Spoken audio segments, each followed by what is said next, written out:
Hi hello ಎಲ್ಲರಿಗೂ ಹೊಸ ಕತೆ ನಿಮ್ಮ ಜೊತೆ ಕನ್ನಡತಿ ಮಾಡುವ ನಮಸ್ಕಾರಗಳು. ಋಣಾನುಬಂಧ ಭಾಗ 3. ಮರುದಿನ ಬೆಳಿಗ್ಗೆ ರಾಮೇಗೌಡರು ಬೇಗ ಎದ್ದು ಸ್ನಾನ ಮಾಡಿ ಪೂಜೆ ಮುಗಿಸಿ ಗೋಮಾತೆಯ ಆಶೀರ್ವಾದ ಪಡೆದು, ಅನುರಾಧ ಬೇಗ ಬೇಗ ತಿಂಡಿ ಹಾಕ್ಕೊಡು, ನಾನು ಹೊರಗಡೆ ಹೋಗಬೇಕು. ಅನುರಾಧ: ಯಾಕಿವತ್ತು ಇಷ್ಟೊಂದು ಅರ್ಜೆಂಟ್ ಮಾಡ್ತಾ ಇದ್ದೀರಾ? ಇರಿ, ಒಂದು 5 ನಿಮಿಷ ಕೊಡ್ತೇನೆ. ರಾಮೇಗೌಡರು: ಆಗಲ್ಲವೇ, ಊರಿನ ಹಿರೀಕರು ಮತ್ತು ಪಟೇಲರಿಗೆ ಹೇಳಿ ಬರುತ್ತೇನೆ, ಭಾನುವಾರ ನನ್ನ ದೊಡ್ಡ ಮಗಳ ಒಪ್ಪೆಳ್ಳಿಯ ಶಾಸ್ತ್ರಕ್ಕೆ ಬನ್ನಿ ಎಂದು. ಇನ್ನು 3 ದಿವಸ ಇರುವುದು. ಮನೆಗೆ ಬೇಕಾಗುವ ದಿನಸಿ ಸಾಮಾನು, ಹೂವು, ಹಣ್ಣು, ಎಲೆ ಅಡಿಕೆ, ಹಾಗೆ ಶಾಲಿನಿಗೆ ಸೀರೆ ತಗೊಂಡು ಅಳಿಯಂದಿರಿಗೆ ಉಂಗುರ ತಗೊಂಡು ಬರೋಕ್ಕೆ ಲೇಟ್ ಆಗುತ್ತೆ. ಅದಕ್ಕೆ ಇಷ್ಟೊಂದು ಆತುರ ಮಾಡ್ತಿದ್ದೀನಿ. ಬೇಗ ಮುದ್ದೆ ತಗೋಬಾ. ಹಾಗೆ ನಾನೇ ಅವರಿಗೆಲ್ಲ ಹೇಳಿ ಬರುವಷ್ಟರಲ್ಲಿ ನೀನು, ಶಾಲಿನಿ, ಶ್ರುತಿ ರೆಡಿಯಾಗಿರಿ, ಲೇಟ್ ಮಾಡಬೇಡಿ. ಸಿಟಿಗೆ ಹೋಗೋಣ, ಆಯಿತಾ? ಅನುರಾಧ: ಸರಿ ರೀ, ತಗೊಳ್ಳಿ, ಊಟ ಆರಾಮಾಗಿ ಮಾಡಿಕೊಂಡು ಹೋಗಿ ಬನ್ನಿ ಅಂತ ಹೇಳಿ ಬೇಗ ಬೇಗ ಮನೆ ಕೆಲಸವನ್ನು ಶುರು ಮಾಡ್ತಾಳೆ. ಹಾಗೆ ಶ್ರುತಿ, ಶಾಲಿನಿ ಇಬ್ಬರನ್ನು ರೆಡಿಯಾಗಿ ಸಿಟಿಗೆ ಹೋಗಿ ಬರೋಣ ಅಂತ ಅಪ್ಪ ಹೇಳೋರೆ. ಶಾಲಿನಿ: ಯಾಕಮ್ಮ? ಅನುರಾಧ: ನಿನ್ನ ಎಂಗೇಜ್ಮೆಂಟ್ ಅಲ್ವಾ, ಅದಕ್ಕೆ ಸೀರೆ, ಉಂಗುರ, ಇನ್ನಿತರ ವಸ್ತುಗಳನ್ನು ತೊಗೊಂಡು ಬರೋಕ್ಕೆ ಹೋಗೋಣ, ರೆಡಿಯಾಗು. ಶಾಲಿನಿ: ಆಯ್ತಮ್ಮ. ಇತ್ತ ರಾಮೇಗೌಡರು: ಊರಿನ ಪಟೇಲರು ಬೊಮ್ಮೇಗೌಡರಿಗೆ ನನ್ನ ದೊಡ್ಡ ಮಗಳಾದ ಶಾಲಿನಿಯ ಒಪ್ಪೆಳ್ಳಿಯ ಶಾಸ್ತ್ರವಿದೆ ಗೌಡರೇ, ನೀವು ಕೂಡ ಬರಬೇಕು. ಹಾಗೆ ಇನ್ನಿತರ ಹಿರಿಯರಿಗೂ ಕೂಡ ಇದೇ ರೀತಿ ಮನೆಗೋಗಿ ಕರೆದು ಕುಟುಂಬ ಸಮೇತರಾಗಿ ಬನ್ನಿ ಅಂತ ಹೇಳ್ತಾರೆ.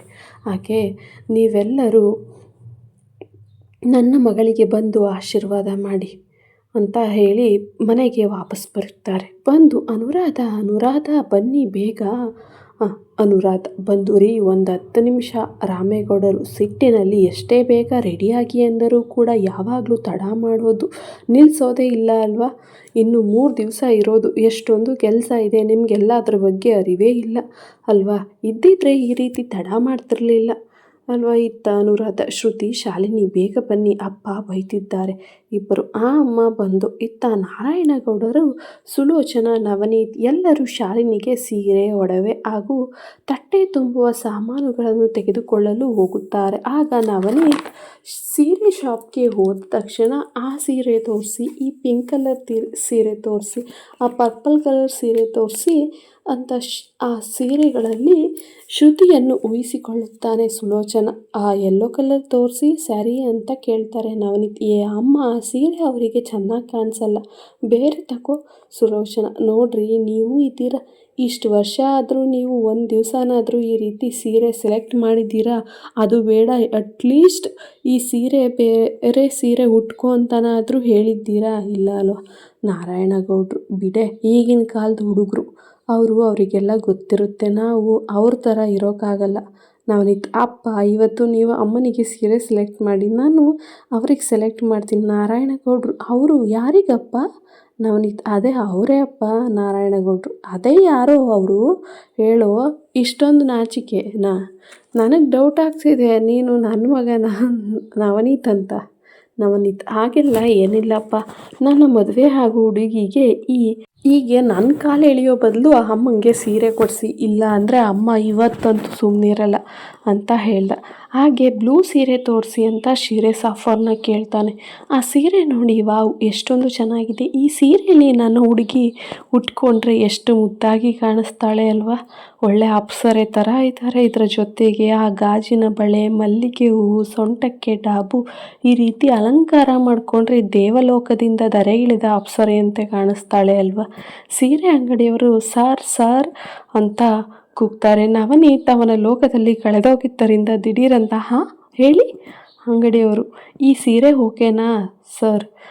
ಮೇಡಮ್, ಇದನ್ನು ಪ್ಯಾಕ್ ಮಾಡಿ ಅಂತ ಹೇಳಿ ಅಪ್ಪ ಅಮ್ಮನ ಹತ್ತಿರ ಹೋಗ್ತಾನೆ. ಅಮ್ಮ, ನಿನ್ನ ಸ್ಯಾರಿ ಸೆಲೆಕ್ಟ್ ಆಯ್ತಾ ಅಮ್ಮ? ಸುಲೋಚನಾ: ಇನ್ನೂ ಇಲ್ಲ ಕಣೋ, ನಿಮ್ಮಪ್ಪ ಯಾವುದೋ ಚೆನ್ನಾಗಿರೋದನ್ನ ಸೆಲೆಕ್ಟ್ ಮಾಡ್ತಾ ಇಲ್ಲ. ನಾರಾಯಣಗೌಡರು: ಸರಿನಮ್ಮ, ನಾವು ಸೆಲೆಕ್ಟ್ ಮಾಡೋ ಸೀರೆ ನಿಮಗಿಷ್ಟ ಇಲ್ಲ ಅಂತಾನೆ ಇಷ್ಟು ವರ್ಷ ನಾನು ಯಾವ ಸೀರೆನೂ ಸೆಲೆಕ್ಟ್ ಮಾಡ್ತಾ ಇರಲಿಲ್ಲ. ನೀವು ಯಾವುದನ್ನು ತೊಗೊಂಡು ಬಂದರೂ ಅದರಲ್ಲಿ ತುಂಬ ಚೆನ್ನಾಗಿ ಕಾಣಿಸ್ತೀರ ಗೊತ್ತಾ? ಅದಕ್ಕೆ ನವನೀತ್ನ ನಿನಗೆ ಇಷ್ಟ ಬಂದದನ್ನ ತಗೋ ಅಂತ ಹೇಳ್ತಾರೆ. ಆಗ ನವನೀತ್ ಸರಿ ಅಪ್ಪ ಅಮ್ಮ ನೀವು ಟೆನ್ಷನ್ ತಗೋಬೇಡಿ, ಅಮ್ಮನಿಗೆ ನಾನೇ ಸೆಲೆಕ್ಟ್ ಮಾಡ್ತೀನಿ ಅಂತ ಹೇಳ್ತಾನೆ. ನಾರಾಯಣಗೌಡರು ಅಷ್ಟು ಮಾಡಿ ಪುಣ್ಯ ಕಟ್ಕೊಳ್ಳೋ ಮಗನೇ ನವನೀತ್.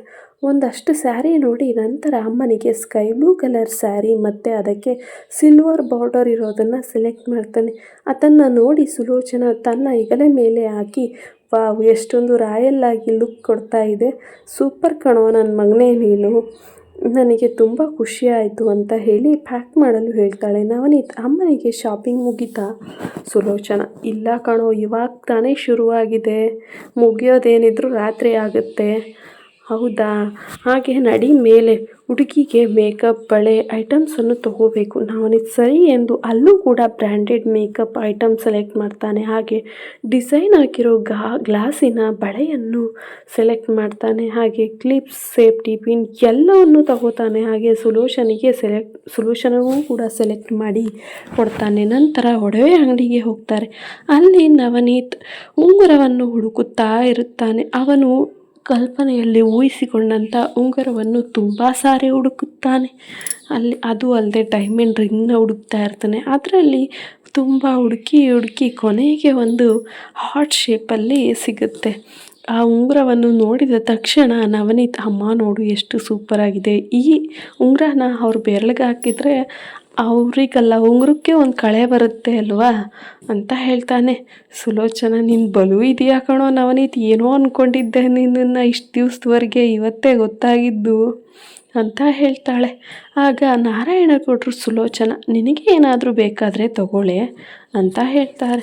ಸುಲೋಚನಾ ನನಗೇನು ಬೇಡ ರೀ, ಎಲ್ಲನೂ ತೊಗೊಂಡಿದ್ದೀನಲ್ವ, ಮತ್ತೆ ಏನಕ್ಕೆ, ಮದುವೆಗೆ ಏನಾದರೂ ಬೇಕಾದರೆ ತಗೊಳ್ಳೋಣ. ಹಾಗೆ ನಾರಾಯಣಗೌಡರು ನೋಡೋ ನಿನಗೇನಾದರೂ ಬೇಕಾ ನವನೀತ್, ಏನಾದರೂ ಬೇಕೋ ತಗೊಳ್ಳೋಂಗಿದ್ರೆ ತಗೊಳ್ಳೋ ನವನೀತ್. ನನ್ನ ಹತ್ರನೂ ಎಲ್ಲ ಇದೆ, ಅಕಸ್ಮಾತ್ ಹಾಗೂ ಬೇಕು ಅಂದರೆ ಮದುವೆಗೆ ತಗೊಳ್ಳೋಣ ಅಂತ ಹೇಳಿ ಅಲ್ಲಿ ಒಡವೆ ಅಂಗಡಿಯಲ್ಲಿ ಆ ಹೃದಯದ ಶೇಪ್ನಲ್ಲಿರೋ ಉಂಗುರವನ್ನು ಪ್ಯಾಕ್ ಮಾಡಿಸಿಕೊಂಡು ನಂತರ ಮಾರ್ಕೆಟ್ಗೆ ಹೋಗ್ತಾರೆ. ಮಾರ್ಕೆಟಲ್ಲಿ ಬುಟ್ಟಿಗಟ್ಟಲೆ ಹೂಗಳು, ಅವನಿಗೆ ಯಾವ ರೀತಿ ಅಂತಂತಂದರೆ ಅವನ ಹುಡುಗಿನ ಹೋದ ತಕ್ಷಣ ಈ ರೀತಿ ನಾವು ಅವಳಿಗೆ ಸರ್ಪ್ರೈಸ್ ಕೊಡಬೇಕು ಅನ್ನೋ ಇಮ್ಯಾಜಿನೇಷನಲ್ಲಿ ತುಂಬ ಕಲರ್ಫುಲ್ ಹೂಗಳನ್ನು ಹುಡುಕ್ತಾ ಇರ್ತಾನೆ. ಹಾಗೆ ತುಂಬ ಮಲ್ಲಿಗೆ ಹೂವು, ಹಾಗೆ ಗುಲಾಬಿ ಹೂಗಳು, ಹಾಗೆ ಕಲರ್ಫುಲ್ ಹೂಗಳು, ಮತ್ತು ಆವತ್ತಿನ ದಿನಕ್ಕೆಂದು ಒಂದು ಬೊಕ್ಕೆಗೆ ಆರ್ಡರ್ ಕೂಡ ಮಾಡ್ತಾನೆ. ಅದು ತುಂಬ ಸ್ಪೆಷಲ್ ಆಗಿರಬೇಕು ಅಂತ ಹೇಳ್ತಾನೆ. ಹಾಗೆ ಹಣ್ಣುಗಳನ್ನು ಸುಲೋಚನಾ ಹಣ್ಣುಗಳು ತಟ್ಟೆ ತುಂಬಲು ತಟ್ಟೆ ಶಾಸ್ತ್ರ ಮಾಡ್ತಾರೆ, ಉಪೇಳೆ ಶಾಸ್ತ್ರ. ಅದಕ್ಕೆ ಎಲ್ಲ ತರಹದ ಹಣ್ಣುಗಳನ್ನು ಎಲ್ಲನೂ ಒಂದೊಂದು ತಟ್ಟೆ ಬೇಕು ಅಂತ ಹೇಳ್ತಾರೆ.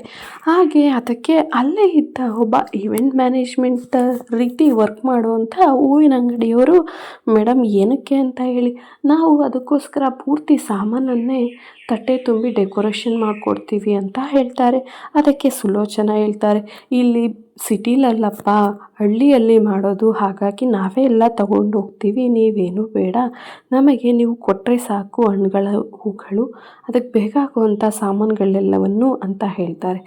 ಆಗ ಅಂಗಡಿಯವನು ಸರಿ ಎಂದು ಎಲ್ಲ ಥರದ ಹಣ್ಣುಗಳನ್ನು 1 kg ಪ್ಯಾಕ್ ಮಾಡ್ತಾನೆ. ಹಾಗೆ ಕಾಯಿಗಳು, ಕೊಬ್ಬರಿ, ಬಾಳೆಹಣ್ಣು, ಎಲೆ ಅಡಿಕೆ ಇವು ತುಂಬ ಮುಖ್ಯವಾಗಿರುತ್ತದೆ. ಹಾಗಾಗಿ ಅವುಗಳನ್ನು ಕೂಡ ಪ್ಯಾಕ್ ಮಾಡುತ್ತಾರೆ. ಪ್ಯಾಕ್ ಮಾಡಿಸಿಕೊಂಡು ಅವರು ಮುಂದೆ ಬರ್ತಾ ಇರ್ತಾರೆ. ಇತ್ತ ನವನೀತ್ ಬೊಕ್ಕೆ ಅಂಗಡಿಯವನ ಜೊತೆ ತುಂಬ ಮಾತಾಡ್ತಾ ಇರ್ತಾನೆ. ಹಾಗೆ ಹೀಗೆ ಯಾವ ರೀತಿ ಡೆಕೋರೇಷನ್ ಎಲ್ಲ ಇರುತ್ತೆ ಒಂದು ಸ್ವಲ್ಪ ತೋರಿಸಿ, ಯಾವ ರೀತಿ ಸರ್ಪ್ರೈಸಿಂಗ್ ಗಿಫ್ಟ್ ಕೊಡ್ಬೋದು ಅಂತ, ಬೊಕ್ಕೆ ಅಂಗಡಿಯಿಂದ ಹೂಗಳಿಂದ ಯಾವ ರೀತಿ ಸರ್ಪ್ರೈಸ್ ಕೊಡ್ಬೋದು ಅಂತ ತೋರಿಸಿ ಅಂತ ಕೇಳ್ತಾ ಇರ್ತಾನೆ. ಇನ್ನು ಉಳಿದ ಭಾಗವನ್ನು ಮುಂದಿನ ಸಂಚಿಕೆಯಲ್ಲಿ ನಿಮಗೆ ಹೇಳುತ್ತೇನೆ. ಇಷ್ಟೊತ್ತು ನನ್ನ ಕಥೆಯನ್ನು ಕೇಳಿದ್ದಕ್ಕಾಗಿ ಧನ್ಯವಾದಗಳು. ಹಾಗೆ ಎಲ್ಲರಿಗೂ ಶುಭವಾಗಲಿ.